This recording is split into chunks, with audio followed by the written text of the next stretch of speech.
Pozdravljeni! Danes si bomo pogledali zgodbo o TikToku, a ne samo kot aplikacijo, ampak kot pravo kulturno silo, ki je v resnici v samo nekaj letih popolnoma spremenila internet, kot smo ga poznali. Začnimo kar z dimenzijo, ki je, roko na srce, skoraj nepredstavljiva. Več kot milijarda ljudi. Vsak mesec. To ni samo neka velika številka, to je približno osmina celotnega svetovnega prebivalstva. In to je osnova za ves ta neverjeten vpliv, ki ga ima. In če se milijarda uporabnikov morda ne sliši dovolj noro, pomislite na tole. Leta 2021 je TikTok prehitel Google kot najbolj priljubljena spletna stran na svetu. Ja, prav ste slišali, Google. Prehitel je ime, ki je praktično sinonim za internet. Dobro, poglejmo si malo podrobneje. Kako je za vraga ena aplikacija za kratke videe postala tako močan? Kulturni stroj. Kaj je tista skrivnost, tista magija, ki stoji za vsemi temi trendi, ki spreminjajo svet zabave, kot ga poznamo? Vse se je odvilo res bliskovito. Leta 2016 se na Kitajskem pojavi Douyin. Že naslednje leto, bum, tu je TikTok za mednarodni trg. Ključni trenutek, verjetno leto 2018, ko so se združili s musicali in s tem dobili ogromno bazo uporabnikov. In rezultat? Do leta 2021 so prišli do milijarde uporabnikov in to hitreje, veliko hitreje kot Facebook ali Instagram. Torej, kaj je skrivna sestavina? To je stran za vas ali For You page. Njena genialnost je v tem, da deluje, precej drugače od ostalih. Ne gre samo za všečke ali sledenja, kje pa? TikTok natančno meri, kako dolgo se gleda vsak, ampak res vsak video. Če se nekdo ustavi samo delček sekunde dlje pri nekem posnetku, algoritem to takoj zazna kot močan signal. In kaj naredi? Ponudi še več take vsebine. Zato je izkušnja tako neverjetno osebna in, pogosto kar malo zasvojljiva. In ta super učinkovit algoritem ima resnične posledice v resničnem svetu. Postal je pravi stroj za ustvarjanje kulture. Se spomnite pesmi Old Town Road?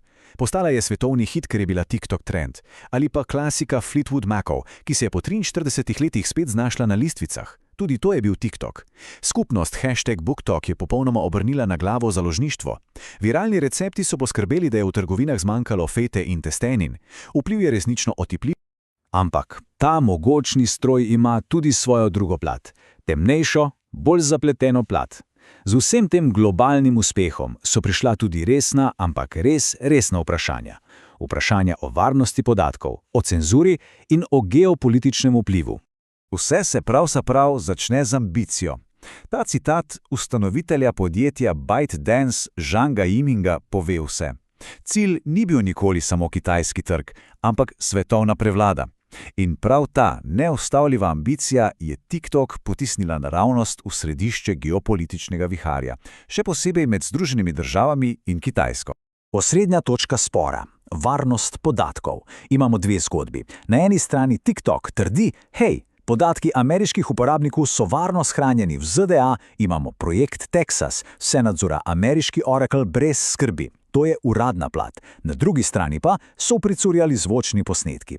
Posnetki internih sestankov, ki kažejo, da so inženirji na Kitajskem vseeno imeli dostop do teh istih podatkov. In to seveda sproža ogromno skrbi glede vpliva kitajske vlade.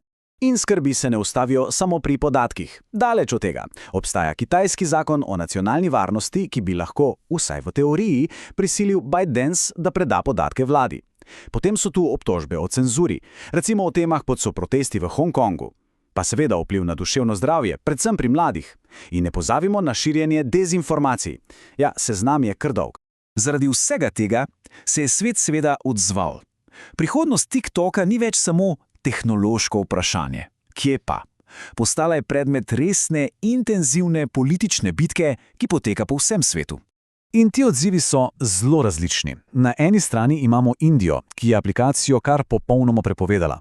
Na drugi strani pa so številne države, kot so ZDA, Kanada, pa tudi Evropska unija, ki so šle po drugačni poti. Prepovedale so uporabo TikToka na vladnih napravah, kar je seveda zelo jasen signal nezaupanja. V ZDA pa je ta spopad dosegel nekakšen vrhunec. Sprejeli so zakon, ki je zelo direkten. Kitajsko podjetje ByteDance mora prodati svoj ameriški del TikToka, pika. Če tega ne storijo v določenem roku, aplikaciji grozi popolna prepoved. To pa bi seveda imelo ogromne, res ogromne posledice za milijone ljudi. In tako pridemo do ključnega vprašanja.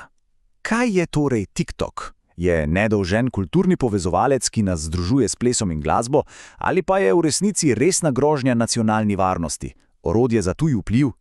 Odgovor na to vprašanje ne bo oblikoval samo prihodnosti te ene aplikacije.